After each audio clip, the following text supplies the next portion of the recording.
이제 지금쯤 되면 본격적으로 동공지진이 일어날 때가 됐죠.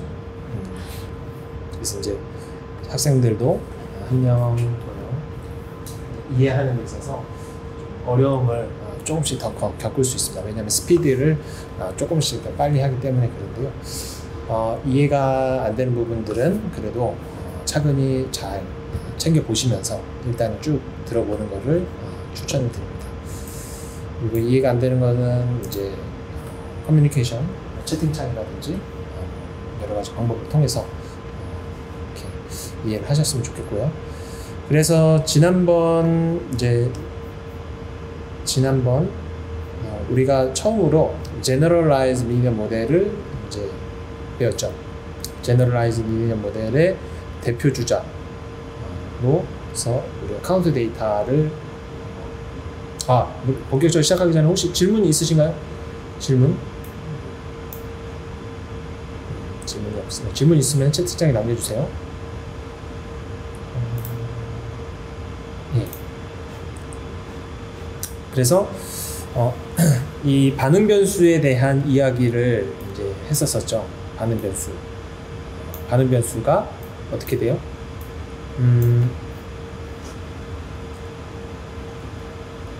더 이상 연속형 변수가 아니라 이산형 확률 변수인 경우에도 우리가 분석할 수 있어야 되겠다라고 해서 일반화 선형 모델을 우리가 고민할 수 있죠. 그래서 반응 변수의 종류가 한 개가 아니라 여러 개, 연속형 변수가 아니라 여러 다른 변수까지 다 할 수 있다. 그래서 일반화 이렇게 이야기를 붙였죠. 자, 그래서 어저께까지는 그래서 이 변수를 선택하는 기준이 어떻게 됐죠? 기준이 estimation, 변수를 추정하는 데 있어서의 기준은 대부분 뭐죠? likelihood를 이용한다. 의도를 이용한다. likelihood를 이용하는데 이 likelihood 추정량을 기반으로 해서 최고의 모델 선택, 최고의 모델을 어떻게 선택할 것인지에 대한, 모델을 어떻게 적합시킬지에 대한 이야기를 했습니다. 오늘은 그렇다면은 이제 여태까지 모델을 그러니까 모델의 기반이 되는 그 모수 추정에 대한 이야기고요. 그렇다면 모델이 이제 변수가 여러 개가 있을 수 있잖아요. 근데 그 변수가 여러 개일 경우에 변수가 여러 개일 경우에 도대체 어떤 변수를 넣어야 될지에 대한 고민이 있을 수 있잖아요. 변수를 무작정 다 넣는 게 좋은 건가, 아니면은 선택적으로 넣는 게 좋은 건가, 이런 판단을 내릴 수 있는 기준이 있어야 됩니다. 안 그러면은 결과적으로는 어떤 사람이 되냐면 아예 에라이 모르겠다 다 넣자 이렇게 됩니다. 그러면 에라이 모르겠다 다 넣자 했을 때 무엇인가 잘 되면 상관없는데 안 되는 경우가 있다라는 것을 오늘 이야기하는 거죠. 그렇게 하면 안 된다. 에라이 잘 모르겠다. 안 된다. 이렇게 해버리면 결과적으로 문제가 생기는 일들이 발생한다는 것입니다. 그래서 그것에 대한 이론적 백그라운드를 오늘 이야기를 해보고자 합니다. 그래서 한 번쯤 꼭 다뤘어야 하는 일이고요. 데이터 사이언티스트 하는 사람들이 이러한 모델 최종 선택, 모형 선택, 지금 여태까지는 여러분들이 하신 거는 모델을 어느 정도 이 컨테이너 박스를 만들어 놓은 다음 이제 그 컨테이너 박스의 특징을 지어준 모수의 에스티메이션을 한 거고, 지금부터 얘기하는 거는 그 모델 컨테이너 박스를 어떻게 정할 것인가, 조금 더 구체적으로 얘기하면 어떤 변수를 넣을 것인가, 어떤 변수를 뺄 것인가에 대한 이야기를 하겠습니다. 기존에는 여러분들이 만약 회귀 분석 수업을 들었다면 그 변수의 유의성, 이 변수가 유의미하냐를 가지고 p-value를 가지고 얘기한다든지 이렇게 하면서 유의하지 않다라고 해서 그거를 이제 솎아내는 식으로 변수 모델 선택을 했을 거예요. 근데 그거는 굉장히 크루드한 방법입니다. 굉장히 날것의 방법이에요. 그렇게 하지 않고, 만약에 이 모델이 때로는 그 변수가 굉장히 중요한데 그 특정 데이터에만 유의미하게 p-value가 0.05보다 클 수 있어요. 그러면 어떻게 돼요? 그 변수를 빼야 되지 않습니까? 그것이 도메인 날리지로 백업이 되는 상황에서도 그걸 빼야 한다면 어떻게 돼요? 매우 안타깝겠죠.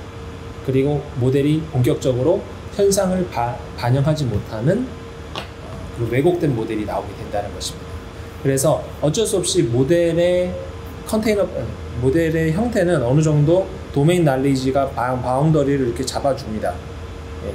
가령 예를 들자면 메디컬 에어리어에서 한 모델은 대부분 회귀 분석을 리니어 모델 적합을 한다고 했을 때 기본적으로는 이 나이와 그리고 체중에 해당되는 바디 매스 인덱스라는 것이 하나가 있고요.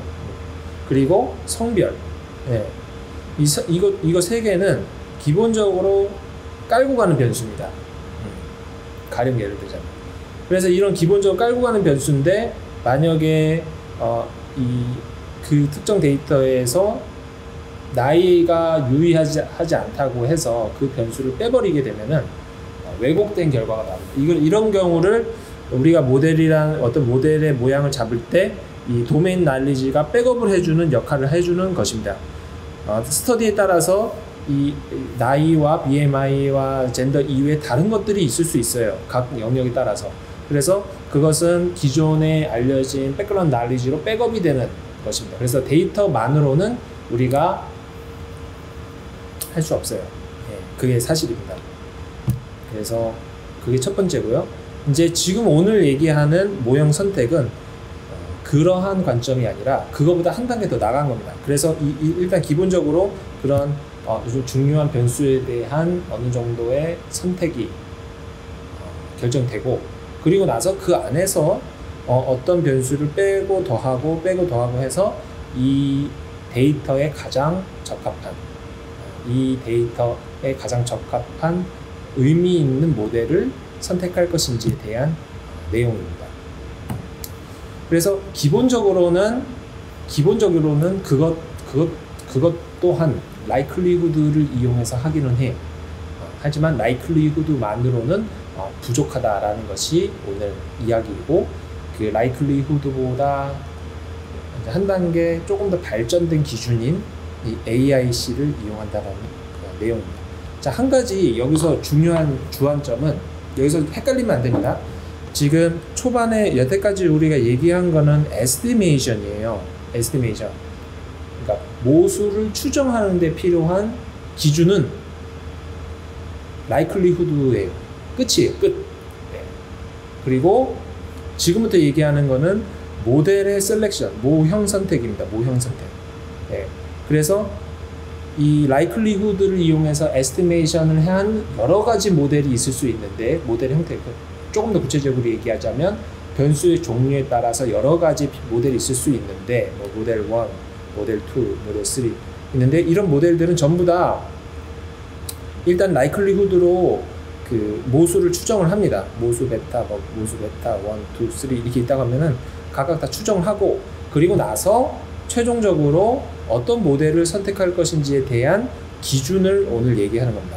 그래서 모수 추정, 모델에 들어가는 모수의 추정과 그리고 모델의 선택은 다른 영역에 있는 것입니다. 그래서 그거를 어설프게 짬뽕시켜서 생각하고 있으면 안 돼요. 그래서 그 부분을 먼저 확실하게 하고 제가 넘어가는 것입니다. 여기까지 혹시 질문 있으세요? 질문 있으시면 바로 채팅으로 얘기해 주십시오. 네, 됐습니다. 그러면 모델 선택에 대한 이야기 오늘 이야기해 보도록 할게요. 이건 어차피 얘기했던 거고. 자, 그래서 이번 장에서는 좋은 통계 모델이 무엇인가 라는 의문, 또 좋은 모형을 선택하는 방법에 대한 것으로 이야기를 해보겠다는 것입니다. 자, 여기서 잘 보셔야 됩니다. 이건 이제 형광펜으로 한번 해볼게요. 다수의 통계 모형을 만든 후에 데이터에 가장 잘 적합된 모델을 좋은 통계 모델이라고 생각하는 사람들이 있습니다. 하지만 이렇게 생각하는 것은 올바르지 않습니다. 왜냐하면 일반적으로는 복잡한 통계 모일수록 관측 데이터의 적합이 좋아지기 때문입니다. 라는 것이에요. 그래서 적합이라는 것은 당연히 likelihood 적합에 대한 부분입니다. likelihood만을 이용해서. 자, 보면은 모수가 하나인 경우에 컨스탄트를 이용해서 이렇게 모델을 하나 잡아놓은 게 있고요. 그리고 모수가 많아서 예를 들어서 x의 6차식 이런 식으로 x의 6승 이렇게 해가지고 이렇게 꼬이는 모형을 가지고 모델링을 할 수가 있죠. 그리고 그 앞에다가 베타 코에피션트 이렇게 두게 됩니다. 그래서 이렇게 이런 식으로 선형성을 가지는 모델을 한다면 사실은 이렇게 복잡해져서 하지만 항상 좋은 건 아니다. 항상 좋은 건 그래서 그냥 이런 변수들 무한정 만들어내면 돼요. 무한정 만들고 무한정 계속 만들어서 그냥 집어넣으면 된다. 그렇게 되면 어떻게 돼요? 모델이 복잡해지니까 해석, 모델 자체의 설명 능력이 떨어지게 되죠. 그게 이제 1차적으로 문제가 되고, 두 번째는 이런 식으로 할 거면은 데이터 개수만큼 모수를 그냥 집어넣어 버리면 되죠. 예. 그럼 그 데이터 자체가 그냥 모델이 돼요. 그러니까 어떻습니까? 모델링을 하는 이유가 없어지게 되고, 그 데이터에만 맞는 고도의 오버피팅, 그 데이터에만 맞는 모델이 나오게 되니까 결과적으로 모델의 일반성을 잃어버리게 되죠. 이건 뭐 당연히 이제는 이제 아실 거라는 생각이 들어요. 그래서 적합을 개선하고자 하는 목적이라면 선형 예측을 복잡하게 하면 적합 자체는 좋아진다. 그런데 이렇게 하는 게 바람직할까요? 물어보면 그렇지 않다. 그래서 좋은 모형 몇 가지, 이제 여기서는 기준이 어떻게 달라지는 겁니다. 그래서 아까 헷갈리지 않게 다시 한번 말씀드리자면, 아까는 estimation, 그 모수를 추정하는 데 있어서의 이 내용이 아니됩니다. 그 모델을 추정한 이후에 각각의 모델에서 모델을 추정한 이후에 그 모델들 중에서 어떠한 모델이 가장 좋은가라는 그 다음 단의 이야기라는 것을 염두에 놓고 있어야 됩니다. 잠깐만요. 제 책을 좀 피겠습니다. 제가 말씀드릴 거를 형광펜으로 좀 쳐갖고 왔어요. 다 이야기가 좀 그래서. 그래서 이번 장에서는 AIC라는 모형 선택 기준에 근거해서 설명을 하겠다. 여러 가지 모형 선택 기준이 있는데 그 중에 하나인 AIC를 이용하겠다라는 것입니다. 그래서 이것은 적합을 좋음 중요시. 그래서 likelihood만 보고 최고의 likelihood 값을 높이는, 그 likelihood 값이 높으면 높을수록 좋은 거예요. 그러니까 그런 식으로 하는 게 안 좋다. 그렇게 하는 것의 사고방식을 벗어나겠다라는 뜻입니다. 그래서 먼저 이 AIC가 무엇인지에 대한 이야기를 한번 해보겠다는 것입니다. 첫 번째, 우리가 모델을 어저께 포화성 리그레션에서 보셨듯이 그냥 상수만 가지고도 할 수도 있고요. 그리고 비료 처리를 했다 안 했다, 그 바이너리 변수, 레이텐트 베리어블 처리를 할 수도 있고요. 그냥 컨티니어스, 그래서 이 식물의 크기에 따라서, 식물의 크기에 따라서 종자 수가 어떻게 변하는지 볼 수도 있고, 아니면 이 비료 처리와 식물의 크기 두 가지를 봐서 결과적으로는 이 모수가 3개, 상수, 비료 처리, 그리고 식물의 크기 3개에서 각각 그 변수의 개수가 1, 2, 3 이렇게 되는 거죠. 그렇게 됐을 때 이런 식으로 설명이 가능한 모델이 나오게 됩니다. 그렇게 해서 어제 보셨듯이 이 데이터는 식물 100개체의 종자수 데이터입니다. 한 식물에서 종자수가 뭐 3개, 4개, 10개 이런 식으로 나오게 되는 거고요. 그래서 이러한 세 종류의 모델과 상수 모형, 아무런 변수를 집어넣지 않은 상수 모델만 가지고 해보자는 것입니다. 그래서 지금까지는 말씀드렸듯이 최우 추정법으로 모수를 추정했다라고 나옵니다. 최대 우도 추정법을 가지고, 그래서 이것을 최대화시키는 방법으로 모수를 찾았다. 이 모수값, 그러니까 추정을 했다라는 거죠. 그래서 이 최대 우도만 크면 클수록 좋으냐? 그렇지 않다. 모델에 따라서 최종적으로 나오는 우도값이 달라지게 되는데 그렇게 해서는 안 된다라는 거예요. 그래서 통계 모형의 나쁜 정도, 그래서 두 번째 크라이테리아로 넘어갑니다.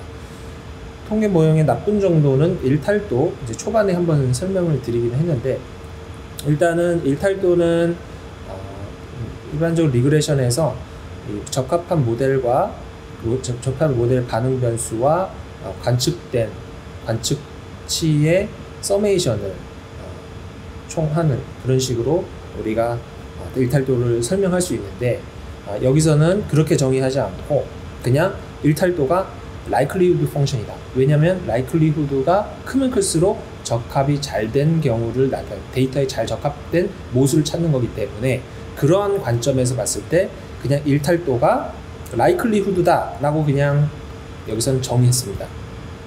그래서 일탈도를 이러한 포화성 리그레션에서는 likelihood라고 그냥 정의할 수 있어요. 근데 likelihood는 크면 클수록 좋은 거잖아요. 맞죠? 그래서 여기서는 일탈도가 크면 클수록 좋은 게 아니니까 여기서 마이너스를 붙여버립니다. 그래서 여기서 정의를 이런 식으로, 일탈도가 크면 클수록 그래서 일탈도는 적합의 좋음이 아니라 적합의 나쁨을 표현함으로써 여기다가 마이너스를 딱 붙여버리고 나쁨 정도를 얘기를 합니다. 적합이, 그래서 보시면 아시겠지만 이 각각의 모델로부터 출발하는 likelihood에다가 로그를 취하고 2를 곱해줘. 근데 결과적으로 실질적으로는 어떻죠? 그냥 이거는 likelihood죠. 왜냐면 그냥 대수를 곱한 거 아닙니까? 그냥 리니어 컨비네이션의 일종이니까요.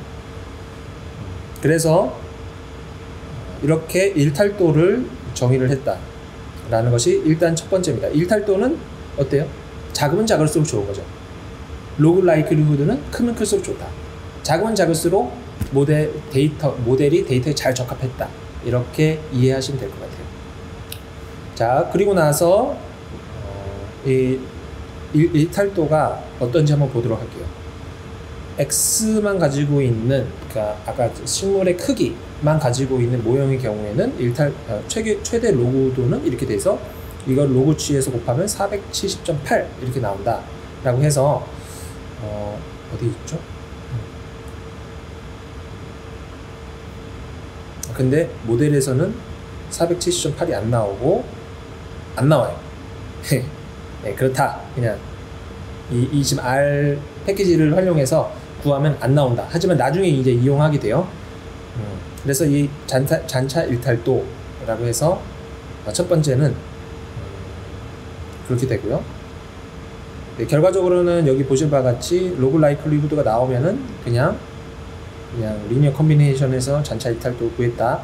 나중에 이제 잔차 일탈도를 이용해서 AIC 아카이크 인포메이션 크라이테리아를 구하기 때문에 지금 지금 일탈도를 지금 하는 거예요.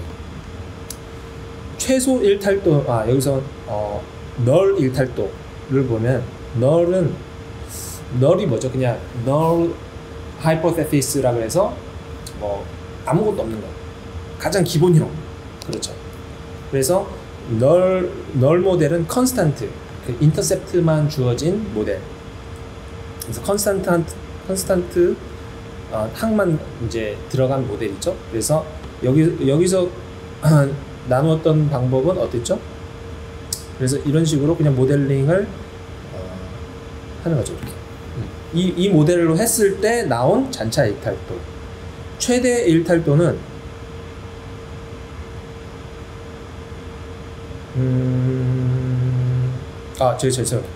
제 방금 설명해 준 게 최대 일탈도였어요. 널 일탈도가 아니라. 최대 일탈도는 널 모델로 적합했을 때의 일탈도입니다. 예. 이 모델로 만들어 놓고 결과적으로 이 모델을 기반으로 해서 likelihood를 구하면 그거를 이용해서 일탈도 D를 구하는 것이 최대 일탈도. 그게 이제 최대 일탈도고요. 그리고 최소 일탈도는 완전 모형.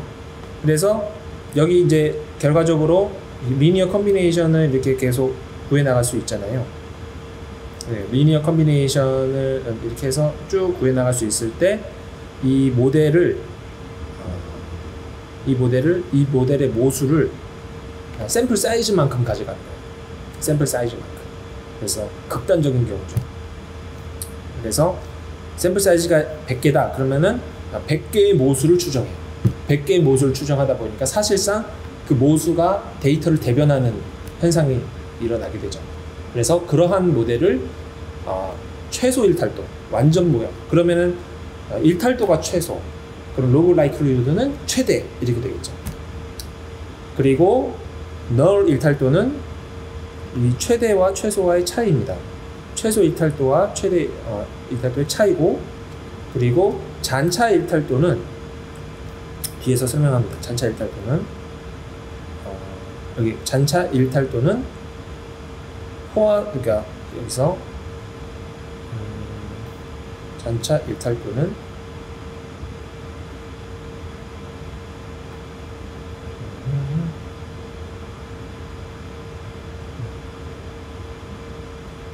(385) 최소 일탈도와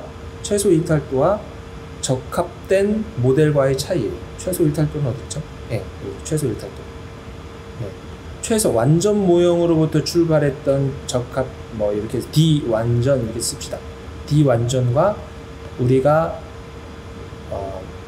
적합한 새로운 모델이 있다고 했을 때 그 모델로부터 나온 일탈도가 있을 수 있잖아요. 우리가 제시하는 모델. 그래서 그 모델과의 이 차이, 이것을 최소 일탈도. 그래서 잔차 일탈도는 이 모델 그리고 이 최소 일탈도 이렇게 표현돼서 이거의 차이를 얘기를 합니다. 그래서 이것을 잔차 일탈도다. 그렇게 정의를 합니다. 잔차 일탈도.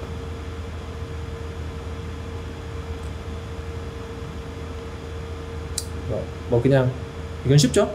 이거는 어려운 게 아니니까 이거는 이해가 되실 겁니다. 그래서 결과적으로는 이 최소 일탈도, 잔차 일탈도는 사실은 최소 일탈도와 우리 모델은 최소 일탈도와 좀 가까워지기를 원하는 측면이 있죠. 근데 항상 그게 좋은 것만은 아닙니다. 사실은 그것을 오늘 얘기를 해보려고 하는 거예요. 자, 여기서 풀 모델이라고 하는 것은 다시 한번 설명을 하는 겁니다. 모형의 일탈도를 설명하고 이 예제의 경우에는 데이터 수가 100개이므로 100개의 모수를 이용해서 적합시켜요. 그렇게 했을 때 likelihood를 구하면은 likelihood가 가장 커진다. 그리고 그래서 완전 모형이라는 것은 모든 데이터를 그대로 읽어드리는 것과 마찬가지로 통계 모형으로는 가치가 없어요. 당연히 이렇게 데이터 개수만큼 모델이 있으니까 그게 무슨 가치가 있겠습니까? 안 되죠? 그래서 그때의 최대 우도는 이렇게 나온다. 됐습니다. 됐고요.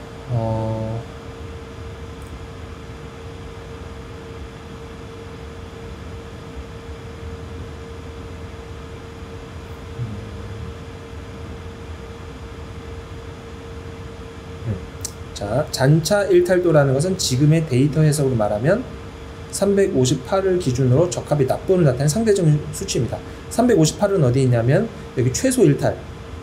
그러니까 완전한 모형이니까 일탈이 최소가 돼요. 그래서 이 최소 일탈도로부터 이 모델이 상수 모형 하나 모델 1이라고 할게요. 그리고 X 모형 모델 2라고 하면 이 M1과 M2 이 사이, 이 차이죠. 이 차이와 이 차이.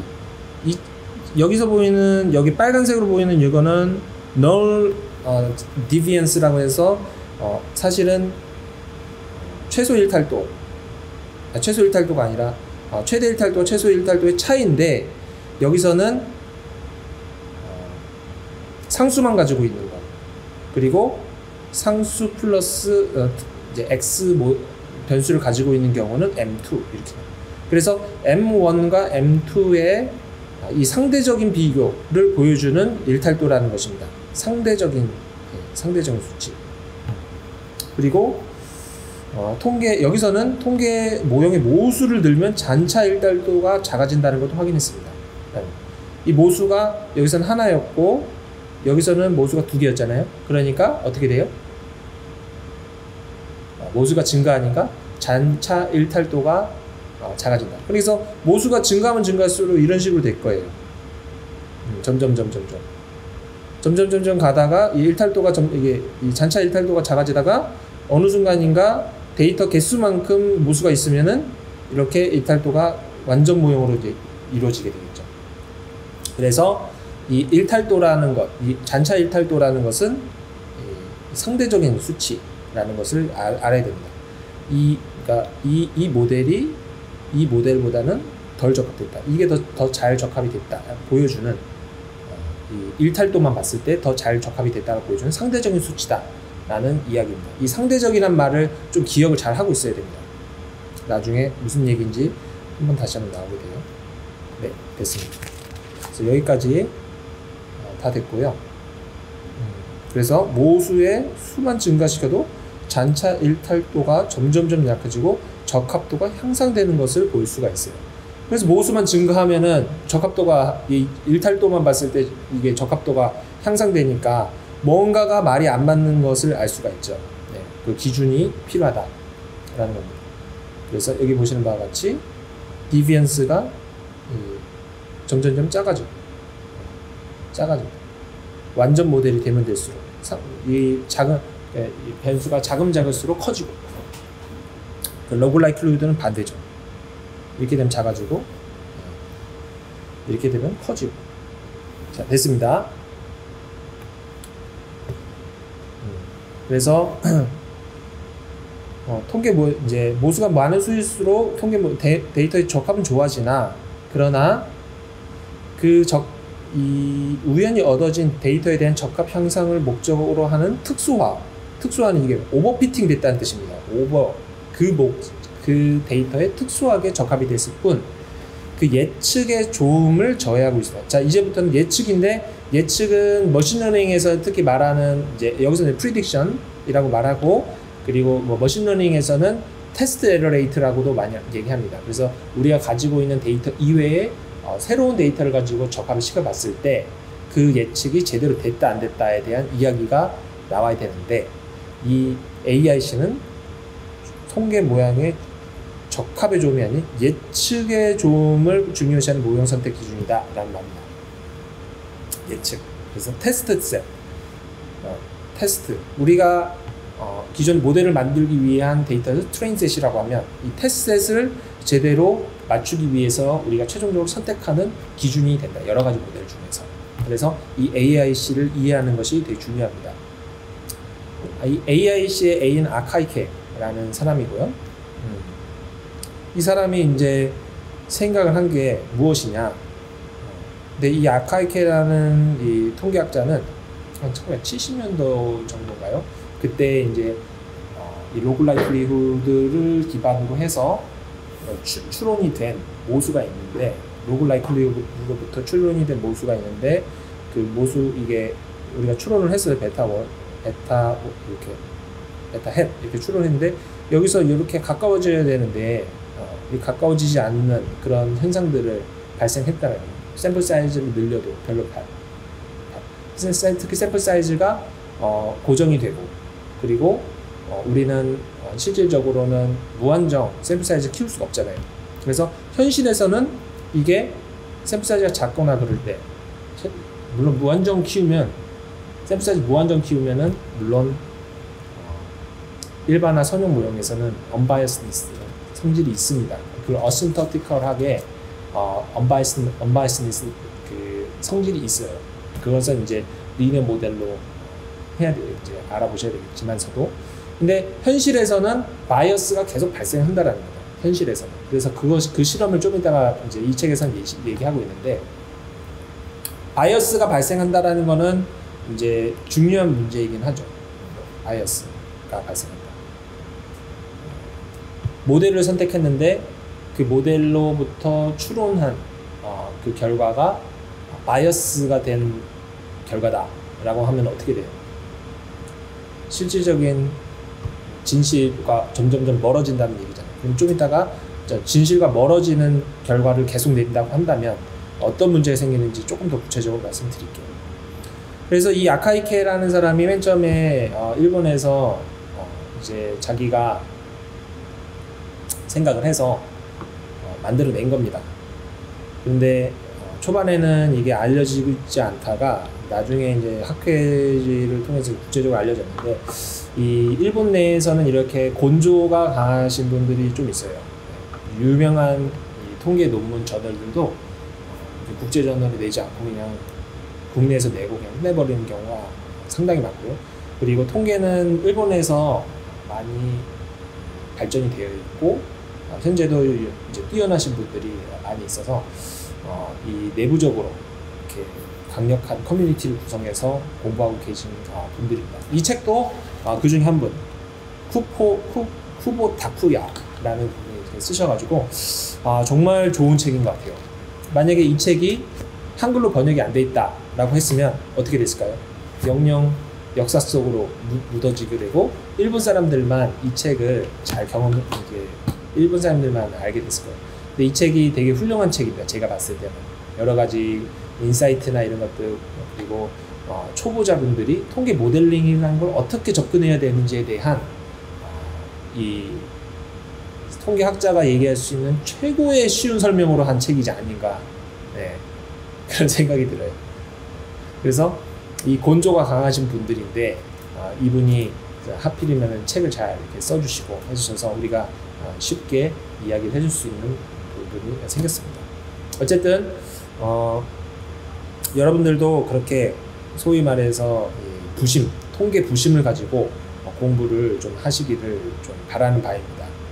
그렇게 해야지만 소위 말해서 이상하게 그 사이비로 배운 사람들과 대양 맞다이 붙을 수 있어요. 안 그러면 나중에 어설프게 배웠기 때문에 이 실력, 소위 말해서 다이다이 맞짱 안 됩니다. 실력을 길러야 돼요. 그래서 그 실력을 기르기 위한 수업이다. 그래서 여기서는 어떻게 이제 이야기했냐면 이제 일탈도 나오죠. 그래서 그 일탈도와 여기 추정 모수의 수입니다. 그래서 여기 보시는 바와 같이 추정 모수의 수를 여기 이렇게 빼버렸어요. 추정 모수의 수를. 이게 되게 중요합니다. 그러면 추정 모수의 수를 뺀다라는 말은 무슨 말이에요? 라이클리후드가 작아진다는데요. 추정 모수가 이게 지금 여기서 보세요. 추정 모수의 수를 빼는데 추정 모수의 수가 만약에 하나다. 그러면 하나를 뺍니다. 추정 모수가 만약에 두 개다. 그럼 두 개를 뺍니다. 이런 식이에요. 그래서 추정 모수가 많아지면 많아질수록 어떻게 돼요? 전체 로그 라이클리후드, 자, 이게 전체 로그 라이클리후드라고 한다면 어떻게 라이클리후드가 작아지는 효과가 있어요. 맞죠? 그러면은 함부로 어떻게 돼? 모수의 수를 늘리지 못하는 현상이 발생하게 되죠. 라이클리후드는 커져야 되니까. 맞죠? 그래서 그런 모델 선택 기준으로 우리가 이것을 제시했다라는 것입니다. 그러면은 이게 왜 좋은 것인가에 대한 것이 여러분들의 의문이죠. 이게 왜 좋은 겁니까? 난데없이 내 마음대로 K를 여기다가 왜 붙여놨는가에 대한 의문을 여러분들이 여기서 이해하셔야 됩니다. 그래서 AIC를 이해하기 위한 별도의 예제 이렇게 나옵니다. 첫 번째 봅시다. 그래서 종자수를 아까와는 다른 거예요. 종자수를 이렇게 구하고 사이즈, 그 식물 사이즈를 이렇게 스캐터 플롯을 만든 다음에 그리고 나서 모델을 딱 그려보니까 이렇게 돼요. 아무런 관계가 없어. 그래서 종자수, 이 설명 변수는 종자수와는 완벽하게 아무 관계가 없다라는 것이 일단 기본적인 거예요. 그랬을 때 그래도 넣으면 어떻게 되는지가 궁금한 거예요. 그래도 넣어보자. 그래서 상수 모형에서는 이 식물 크기를 안 넣고 이 X 모형에서는 이 식물의 크기를 넣었죠. 넣고 그리고 한번 아까 말한 일탈도라든지 AI 실험 구현을 한번 해보겠습니다. 자, 그런데 여기서 잠깐 넘어가기 전에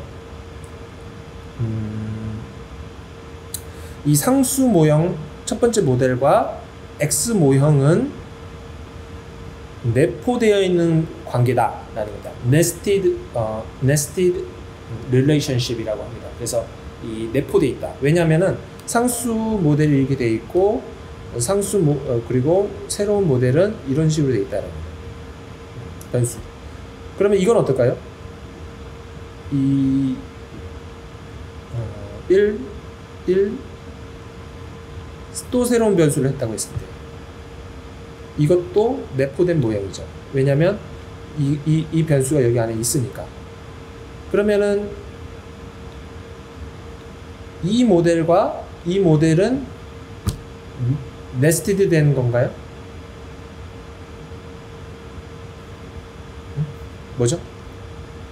맞죠? 왜냐면 이 모델을 다 포함하기 때문에. 맞죠? 잠깐만, 맞아요?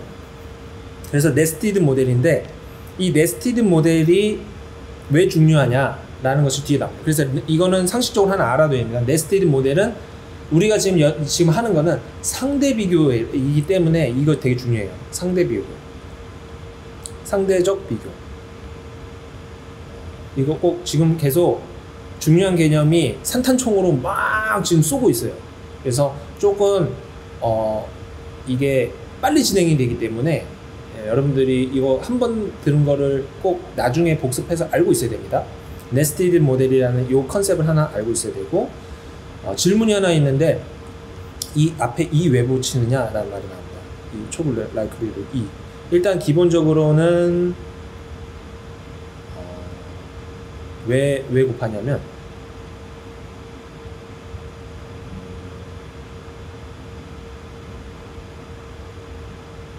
안 붙여도 돼요. 네, 안 붙여도 되는데 나중에 이 likelihood에 전통적으로 로그 likelihood, 이 likelihood를 이용해서 이가 붙어 있는 경우에 이런 식으로 포뮬레이션을 하면 소위 카이스케어 분포와 소정의 이 자유도를 가는 카이스케어 분포로 근사를 시킬 수 있는 것이 있어요. 근사를. 예, 그래서 전통적으로는 이러한 것을 그냥 따라해요. 이래서 전통적인 일반적으로 이런 식으로 표현을 많이 해요. 그러한 이유. 그러니까 나중에 이 likelihood를 가지고 디스트리뷰션, 확률 변수의 성향을 가지는 것을 유도하려고 하는 노력들을 하거든요. likelihood의 성능이라든지 성질을 이야기해보기 위해서 그렇습니다. 나중에 내일 배우는데요. 다음 시간에 이제 그 테스트 추정과 검정에서 그 우도비 검정, 우도비 검정에서 나올 때 이 우도비 검정에서도 한번 그게 나옵니다. 그래서 그러한 대수적 이유가 있어요. 그래서 쉽게 얘기하는. 그래서 또 뭐 이런 경우도 많이 있죠. 오브젝트 펑션 할 때 뭐 이런 식으로 해가지고 오브젝트 펑션 이런 식으로도 많이 해요. 나중에. 그래서 모델 이렇게 있고 이런 경우는 이 2분의 1을 왜 붙일까? 안 붙여도 돼요. 근데 나중에 이거 가지고 여기 있는 이 모수 가지고 미분을 해버리면 여기 있는 게 밑으로 뚝 떨어지거든요. 그래서 떨어져서 이게 캔슬 아웃이 돼요. 그래서 2분의 1을 붙입니다. 그렇게 좀 전통적으로 컨벤션하게 붙이는 그런 대수들이 있어요. 수학들이 수치. 근데 이거는 이 통계 계열에서는 좀 이 디스트리뷰션하고 연관이 있다. 그 정도로. 조금 더 자세한 설명은 다음 시간에 테스트 검정 배울 때 조금 얘기가 나올 수 있습니다. 그때 이야기 해보도록 하죠. 좋은 질문입니다. 이게 궁금하죠. 왜 2를 굳이 붙여야 되나? 여기서 나오는 숫자는 사실은 제가 설명 안 하는 거는 이유가 없지는 않아요. 다 있어요. 다 있는데 제가 설명 안 하는 것 뿐이에요. 네, 그렇게만 일단 이해하시기 바랍니다.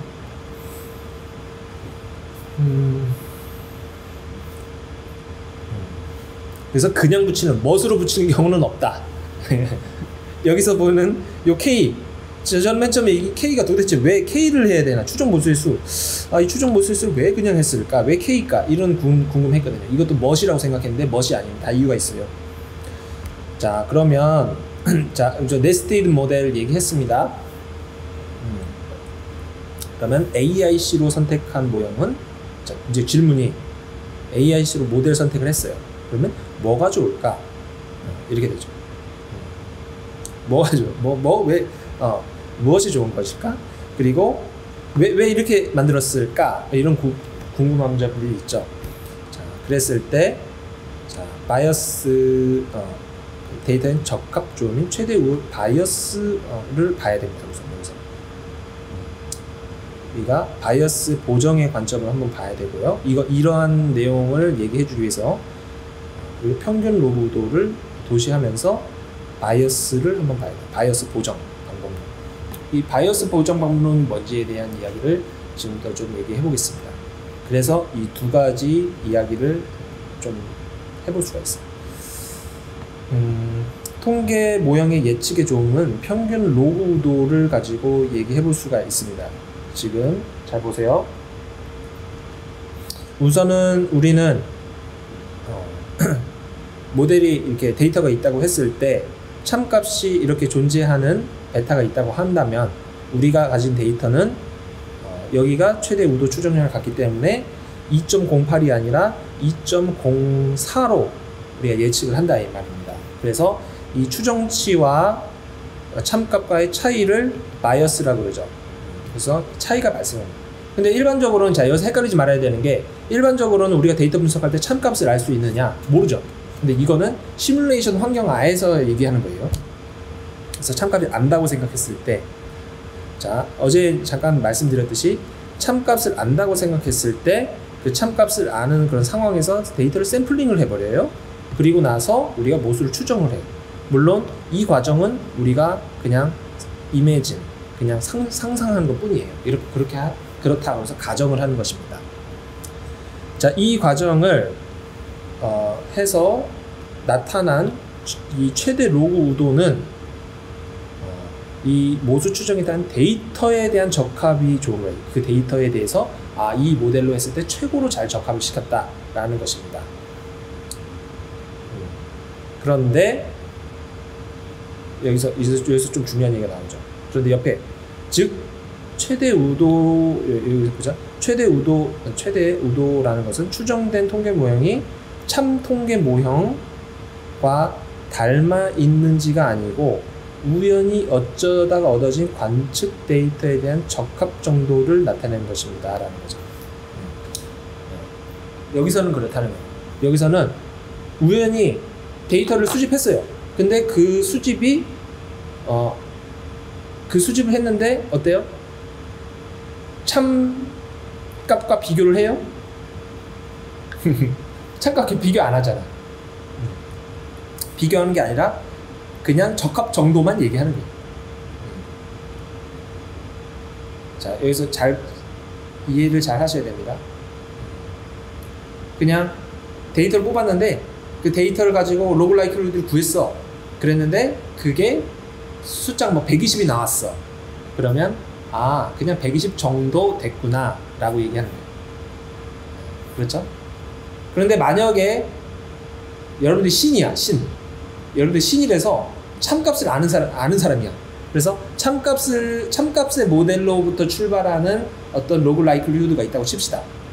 그 그러니까 참 모델로부터 나오는 로그 라이클리후드와의 비교 가능하겠죠. 만약에 여러분들이 신이라면. 근데 실제는 어때? 실전은 없어요, 그런 거. 실전은 여러분들이 참 모델이라는 걸 알 수가 없어. 맞죠? 자, 그래서 데이터 분석의 목적은 관측 현상 배후에 있는 구조를 파악, 근사적으로 대체할 만한 통계 모형을 구축하는 것이라 생각할 수 있다. 그래서 그러나 이제 실제에서는 우연히 얻어진 데이터에 대한 적합만을 추구한다. 그렇죠. 우연히 얻어진 데이터의 적합만을 추구하는 경우. 그래서 복잡하게 만들어서 설명력만 높이면 된다라는 것입니다. 그렇다면 여기서 이제 우리가 궁금한 거는, 그렇다면 참 통계 모형이 여러분들이 신이어야지만 한다고 말씀드렸는데, 근데 그래도 어느 정도 가까운지 조사하는 방법이 없을까요? 라고 물어보는 거예요. 그래도 어떻게든 좀 할 수 있는 방법이 없을까요? 라고 한 이야기가 예측의 조음이라고 평가하는 것이 적절한 거예요. 그래서 테스트셋을 해서 테스트셋을 가지고 여러분들이 여러 번 해보다 보면 그래도 참이랑 가까워지는구나, 이렇게 어느 정도 수준으로 알 수 있게 된다는 거죠. 그래서 하지만 이 예제에서는 참 통계 모형을 알고 있어요. 이게 시뮬레이션 데이터니까, 시뮬레이션이니까 참 통계 모델을 알고 있고, 그래서 그걸로부터 200개를 생성을 해보겠습니다. 그러니까 아까 그 데이터셋 100개 나온 거 있지 않습니까? 그 100개를 200번 하는 거예요. 200번 해서 각각 로그 평균, 그러니까 로그 우도를 구한 다음 그 200개의 로그 우도를 한번 보자라는 것입니다. 그래서 그 200개의 로그 우도를 보았더니만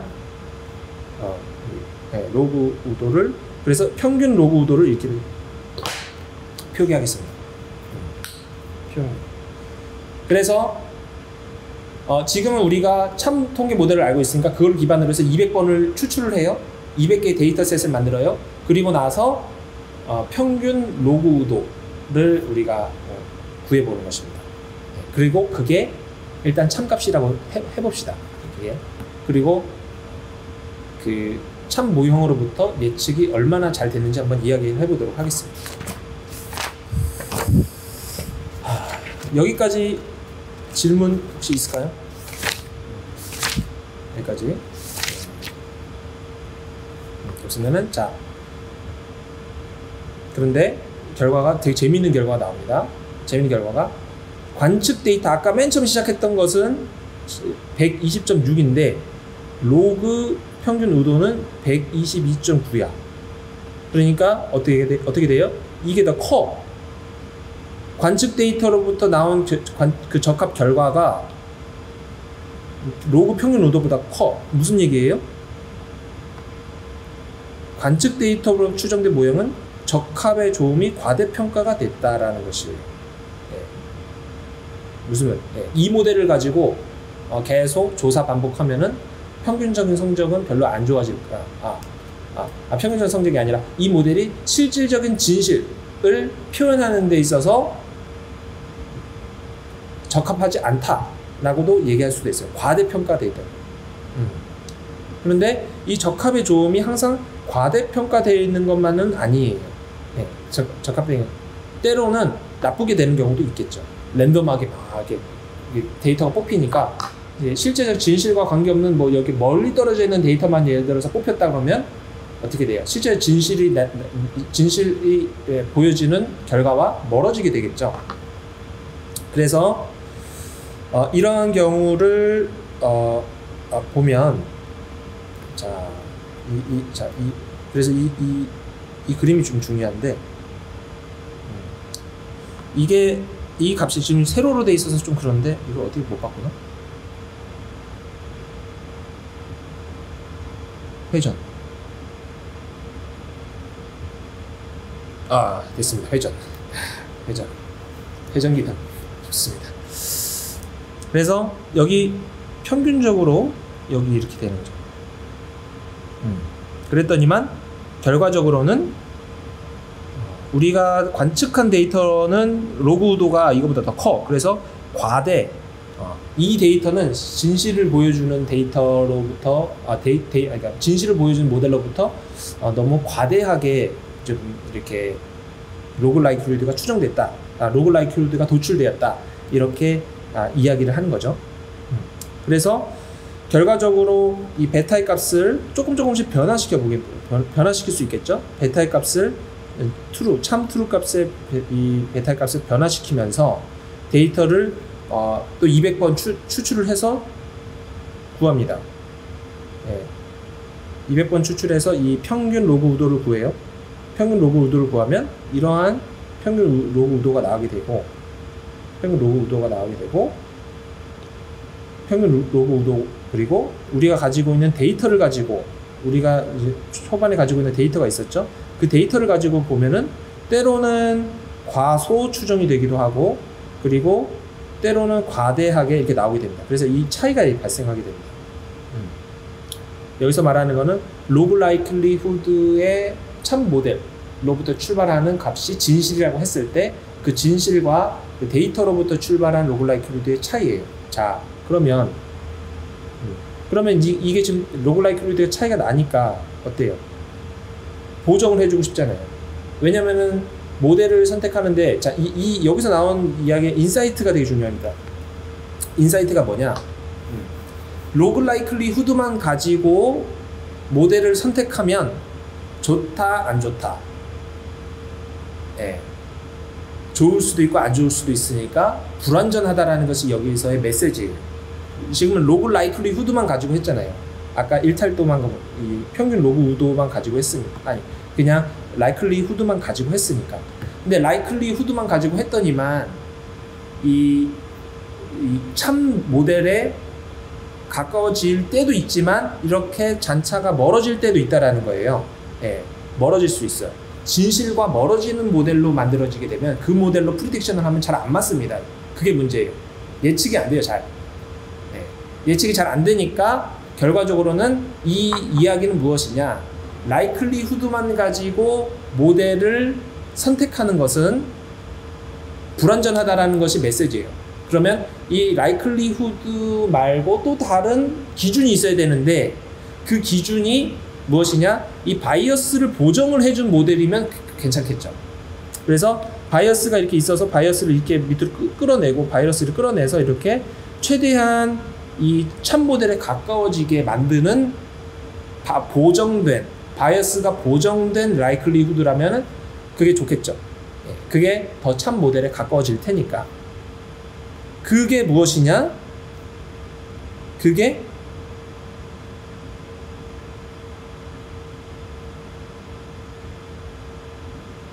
여러 가지가 있을 수 있는데, 그 중에 하나 아주 유명한 게 Archaic Information Criteria, AIC입니다. 그 이름도 유명한 AIC. 그래서 예측, 자, 여기서는 데이터의 적합이 좋음이 최대 로그 우도가 평균적으로 1 정도 크다라는 것을 보여줘요. 우리가 여기서 보면은 이 바이어스의 표본 평균이 1.01이에요. 아까 말한 그 평균이, 아까 나온 그 바이어스를 다 조사했어요. 예, 여기 나온 요 값들을 다 조사해서 평균 내보니까 1 정도, 바이어스가 1 정도 더 크다라는 거예요. 그래서 평균적으로 1 정도 더 크다라는 것을 우리가 이 모델에서는 우리가 알 수가 있죠. 그래서 여기서는 평균 바이어스가 이 정도이므로, 평균 바이어스가 1 정도니까, 그럼 1보다 크니까 바이어스를 보정하자.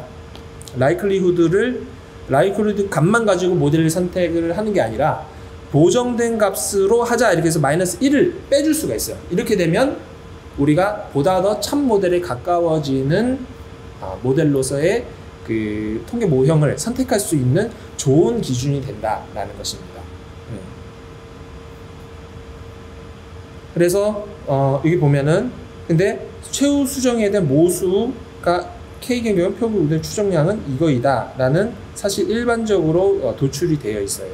그래서 여기서는 K를 뺍니다.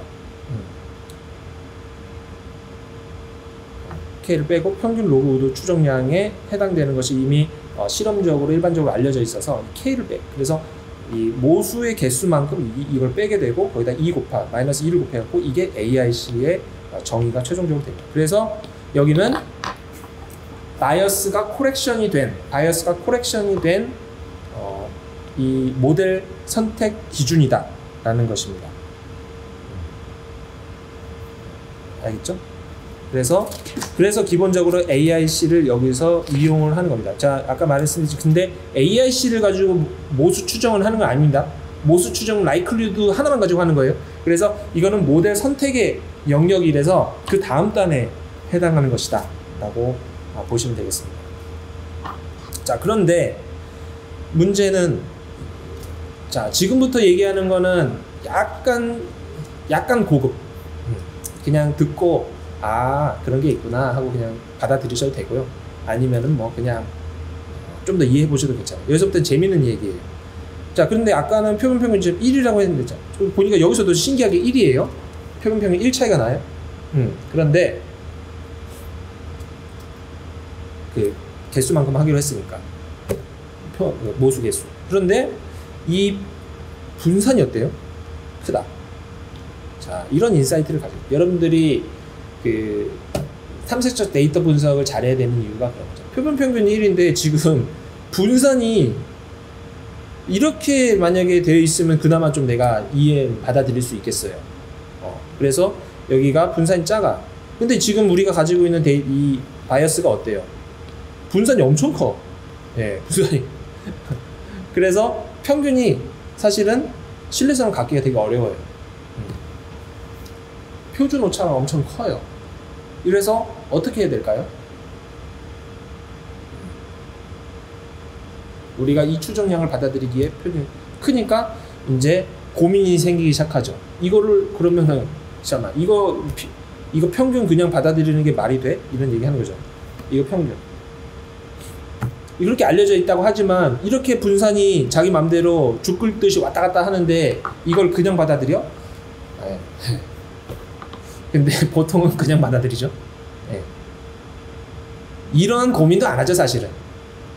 AIC 어디선가 듣긴 들었는데 패키지 프로그램 이렇게 돌려가지고 AIC 나오면은 뭐 작은 게 좋은 거니까 이렇게 합시다, 이렇게 거기까지. 근데 AIC 하면서 이제 AIC 조금 더 들어가게 되면은 이제 슬슬 이제 의심의 눈초리로 보게 되죠. 아까 지금 이런 경우에서 보듯이 이렇게 일반적으로 분산이 커요. 그런데 그 분산이 큰데 그 평균만 가지고 이렇게 K를 때리는 게 받아들여질 수 있느냐에 대한 이야기이죠. 그래서 그 이야기를 지금 잠깐 하고 있습니다. 그래서 분산이 상당히 커 보입니다.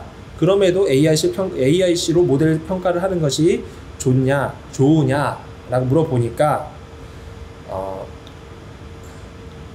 괜찮다 라는 겁니다.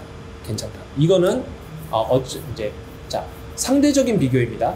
이 AIC부터는 상대적인 비교를 라이클리후드를 가지고 얘기하는 거기 때문에 조금이라도 안심할 수 있도록 사용할 수 있도록 X 모형과 같이 내포된 관계 모형 비교에서는 여기 말하는 바이어스 오차가 작아진다, 분산이 작아진다라는 것이 있다라는 것이죠.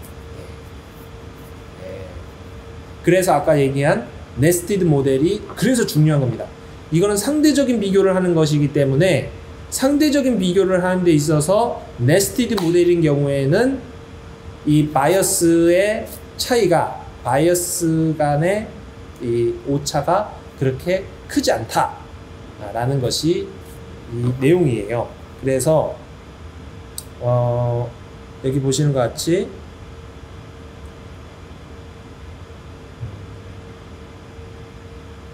이건 이제 넘어가고, 자, 여기 보면은 여기서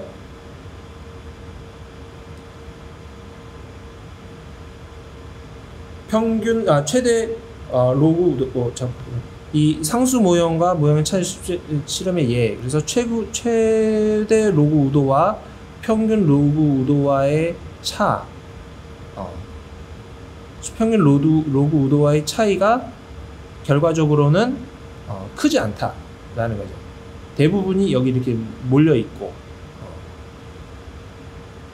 그렇기 때문에 결과적으로는 우리가 이 최대 평균 로그 우도의 차가 그렇게 크지 않다라는 네스티드 모델인 경우에는 그렇다라는 이야기입니다.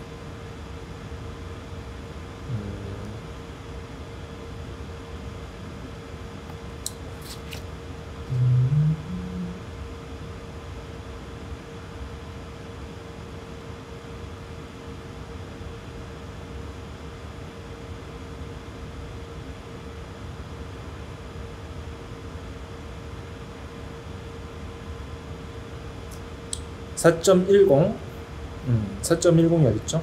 예, 여기서 나온 그 바이어스의 차이가 그렇게 크지가 않기 때문에 결과적으로는 여기서 나온 자 내용 바이어스 분산은 원래는 바이어스 분산 굉장히 컸지만 4.12에 나오는 4.12가 어딨죠? 4.12에 나오는 바이어스 차에 대한 표본평균이 이렇게 크지 않기 때문에 내포된 모형 간의 바이어스 부차는 그렇게 크지 않다. 제가 지금 이거는 잘못 말씀드렸어요. 이거는 평균 로그 우도의 차이를 말한 거라서 이제 실제로 다시 재계산한 로그 우도의 차이의 평균이고요.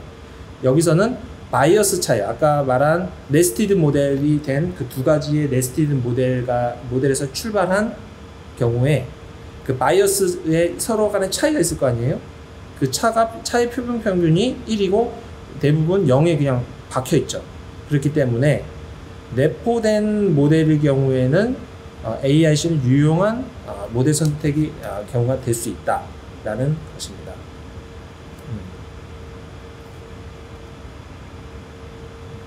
여기까지. 그래서 결과적으로는 우리가 AIC인 경우에는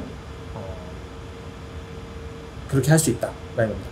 그래서 네스티드 모델인 경우에 상대적인 비교를 위해서 AIC를 이용할 수 있는 것인데, 근데 여기서 내포된 관계가 아닌 복수의 모형에도 AIC 모델 성립이 가능할까요? 안 되죠. 사실은 안 되죠. 예를 들어서 모델이 1, 2 뭐 이렇게 이런 모델이 있고 이런 변수를 이용하는 게 있고 이런 변수를 이용하는 데 있다 했을 때 이런 모델과 이런 모델의 각각의 AIC를 구할 수 있잖아요. 그런데 M1과 N2 이 차이 보면 어떻게 된다? 상대적으로 나타나는 바이어스의 차가 큽니다. 분산이 커요. 그렇기 때문에 쉽사리 AIC만 AIC1, AIC2 이렇게 해가지고 이 두 개 비교하면은 아까 말한 그 바이어스의 분산이 너무 크다. 그래서 어떻게 돼? 비교가 안 돼, 제대로 안 될 수 있다 라는 것이 숨어 있죠. 그러나 현실은 어때요? 현실은 큰 문제 없다고 사용한 것이 현실입니다. 근데 이게 왜 중요할까요? 모델을 제대로 선택해야 될 거 아니에요. 모델을 제대로 선택하지 않으면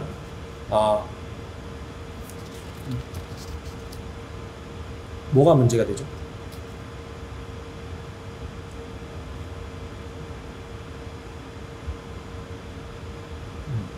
모든 게 문제가 됩니다. 가령 여러분들의 생명의 위기가 올 수도 있어요. 이건 너무 제가 확대 해석할 수도 있지만 제가 저저번 시간에 제가 설명해 드린 거 있죠. 의약품이 3상 임상 그 세 번째 클리니컬 트라이얼을 통과하기 위해서는 소위 말해서 통계 검정을 해야 돼요.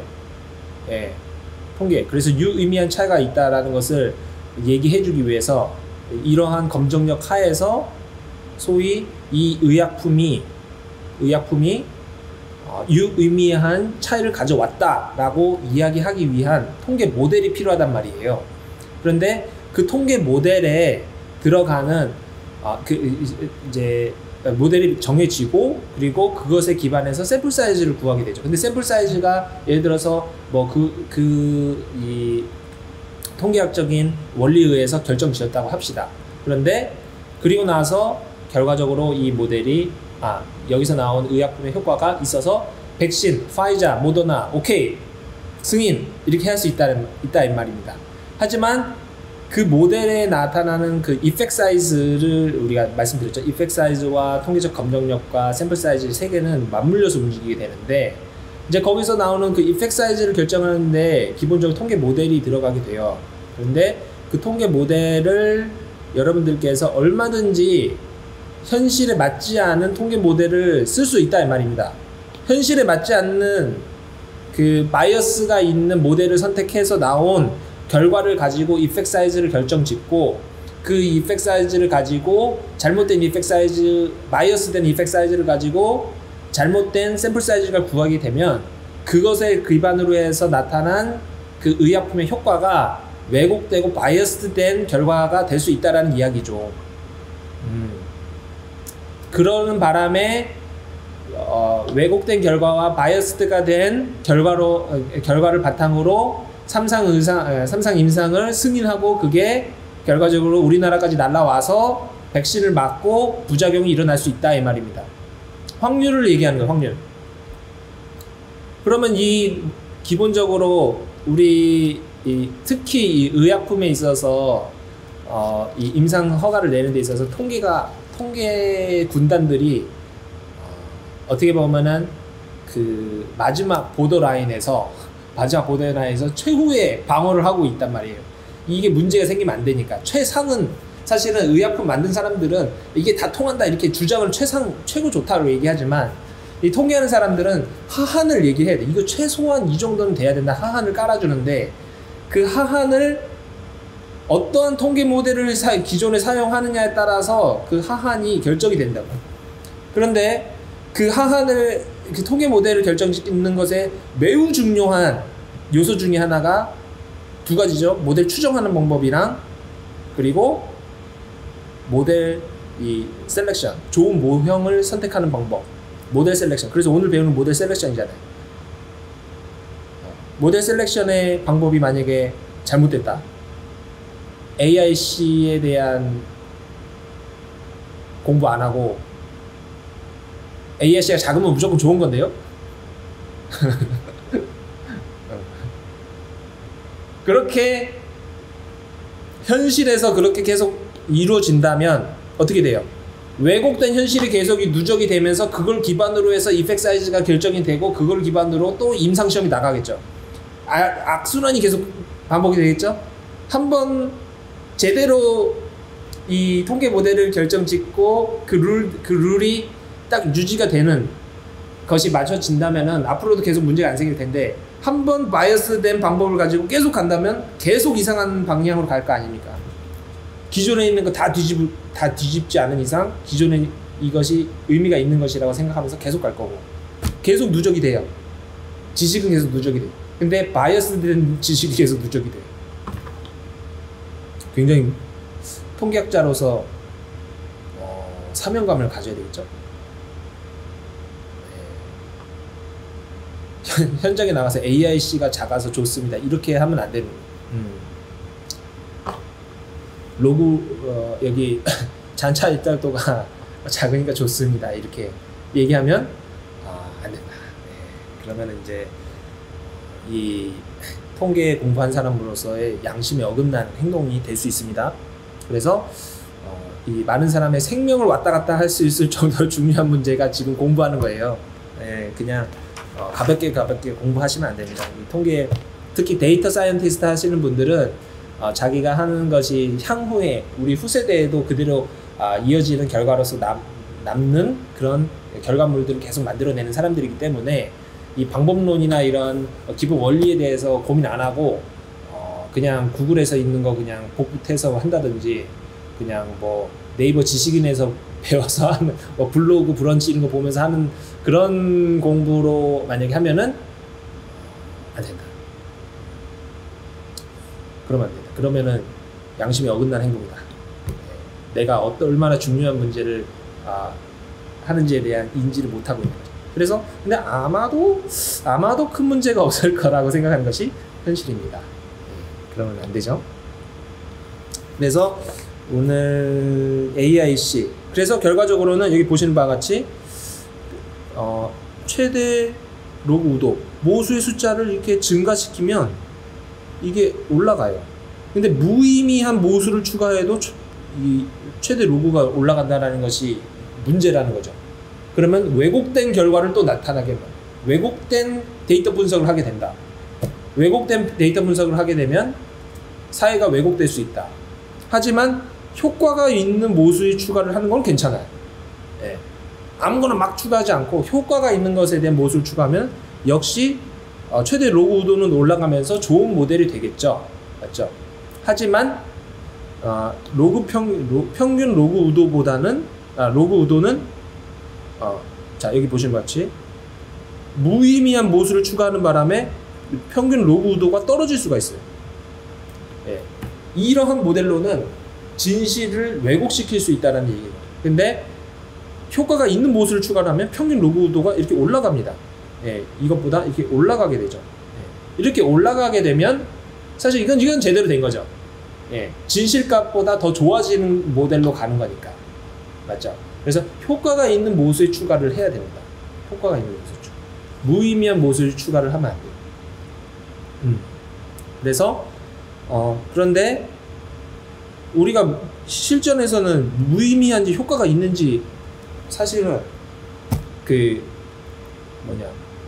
탐색적 데이터 분석 그런 기반으로 일단 봐야 되는 것이 첫 번째고요. 두 번째는 이 도메인 날리지, 기존에 우리가 쌓아왔던 그 도메인 날리지를 기반으로 하는 것이 두 번째고, 그래서 효과가 있는 모수를 추가를 해야 돼요. 그런데 여기서 조금 더 욕심이 들어서 뭐 효과가 없어 보이는 것까지 막 집어넣는다, 이 얘기입니다. 그렇게 되면 안 된다, 왜곡된다. 왜? 여기 보시는 바와 같이 평균 로그 우도가 떨어져서 도리어 더 안 좋아지는 모델이, 현실을 왜곡하는 모델이 나올 수 있다는 거죠. 그러면 도대체 어느 수준까지 넣어야 되느냐, 어느 수준까지 내가 애매한 경계에 있는 변수들이 있을 수 있잖아요. 무의미한지 아닌지 애매한 거, 그런 것들을 잡아내기 위해서 결과적으로는 이 AIC 크라이테리아를 이용해서 최종적으로는 AIC를 최소화시키는 것으로 가자라는 것이 여기에 논리예요. 물론 AIC가 이 모델 셀렉션 하는 거에 있어서 베스트를 얘기하는 것은 아닙니다. 상대 기준이에요. 상대 기준. 그래서 결과적으로는 이 AIC는 이 적합이 좋은 모델을 선택하는 게 아니고 또 AIC에서 참 모델이 선택되는 것도 아니에요. 예. 이건 상대적인 기준을 얘기하는 겁니다. 그리고 이런 AIC 기준으로 해서 좋은 모델을 상대적인 기준으로 우리가 잡아내는 것이 첫 번째고, 두 번째는 이 AIC 때문에 그래도 참 모델에 가까워지도록 어떻게 그 바이어스, 잔차 일탈도 보정을 그래도 좀 해준다라는 것이 두 번째 팩트예요. 예, 그래서 팩트고, 하지만 그렇다고 해서 AIC가 진짜 짱이냐? 그것도 아니네. 그게 이제 또 우리를 멘붕하게 만드는 건데, 그 AIC를 또 극복하기 위해서 나온 것들이 많이 있습니다. AI, Corrected AIC, BIC 등등등등. 그래서 현실에서는 물론 그것들을 다 섭렵하고 무엇이 가장 좋은 기준인지를 선택해서 간다면, 그거는 이제 정말로 고수죠, 고수. 그런 것들을 다 설득시킬 수 있고, 그 기반으로 최대한 참 모델에 가까워지는 노력을 한다면 그게 고수인데, 일반적으로는 그렇게 안 합니다. 구구절절 얘기하면은 계속 부스럼이 생겨요. 예, 구구절절. 그래서 통계학자들이 입을 딱 닫아버리고 그 사람, 그 클라이언트가 알 수 있는 정도의 수준에서 그냥 딱 거기서 선을 그어놓고 그냥 쉽게 가는 경우도 꽤 많죠. 그래서 그렇지 않으면 프로젝트가 진행이 안 되고 여러 가지 또 감당해야 될 것들이 생겨요. 그래서 통계학자들은 이 데이터 사이언티스트가 여러분들이 고수가 되면 될수록 그 경계, 진실은 여러분이 알지만 또 클라이언트가 원하는 것이 있어요. 그래서 그 사이를 예술적으로 왔다 갔다 해야 되는 그런 무거운 과업을 마주하는 것이 여러분들의 숙명이 된다. 그게 데이터 사이언티스트의 업무의 굉장히 큰 특징입니다. 그래서 가끔씩 이제 AIC도 마찬가지예요. AIC가 하면 다 좋은데요? 아니에요. 때로는 데이터 양이 적을 때는 참모형이 모수의 작은 모형 예측이 잘 경우도 있어요. 네. 모수가 작아. 아까는 모수가 이게 많을수록 좋은 거라고 얘기했는데, 도리어 모수가 작은 경우에 AIC가 더 잘 되는 경우도 있어요. 네. 이런 경우는 어떻게 해결을 해야 되느냐? 스페셜 케이스가 계속 나타나게 되죠. 그래서 이제 그것마저 설명을 하자면, 이거는 왜 그렇게 되는지에 대해서는 자세한 설명을 생략한다. 거기까지 얘기해 주는 거는 이 책은 진짜 확실히 넘어간 거다. 근데 그래도 이 정도까지 설명해 준 거면은 그래도 나름 최대한 언어를 순화해서 설명해 주신 거 아닌가라는 그런 생각입니다. 이제 AIC 그 라이클리후드 수업 들으면서 사실은 배울 수 있는 것들인데 그거는 이제 추후에 여러분들 중에서 몇 명이나 그거를 더 심도 있게 공부할 수 있을지 모르겠어요. 어쨌든 이 데이터 사이언스는 고수의 영역이 있다라는 것만은 꼭 알아두셨으면 좋겠어요. 저는 한 중수 정도 되는 것 같습니다. 여러분들은 하수 그럼 좀 그러니까 중하수 이렇게 합시다. 그래서 우리 모두가 고수로의 영역으로 넘어가는 그런 노력을 해서 앞으로 계속 여러분들 무기를 장착해야 됩니다. 무기를 장착해서 유튜브 워리어들도 좀 이렇게 대적할 수 있어야 되고, 그리고 시니어로 올라갈수록 어떻게든 더 정밀한 정확한 분석할 수 있는 능력을 갖춰 나가야 되겠죠. 그래야지만 여러분들 배고픔도 해결하고 그리고 자리 보존도 하고 그렇게 됩니다. 그런 의무를 그렇게 잘 될 수 있도록 제가 그런 의무를 다하는 것도 제 일이고요. 어쨌든 모델 적합과 모델 선택 이 두 가지 중에서 두 가지를 다 했습니다. 다 했고 짧은 시간이었지만 그래도 좀 전반적인 그림을 그리는 데 있어서 도움이 됐을 거라 생각합니다. 그래서 수업은 여기까지 하도록 하겠습니다.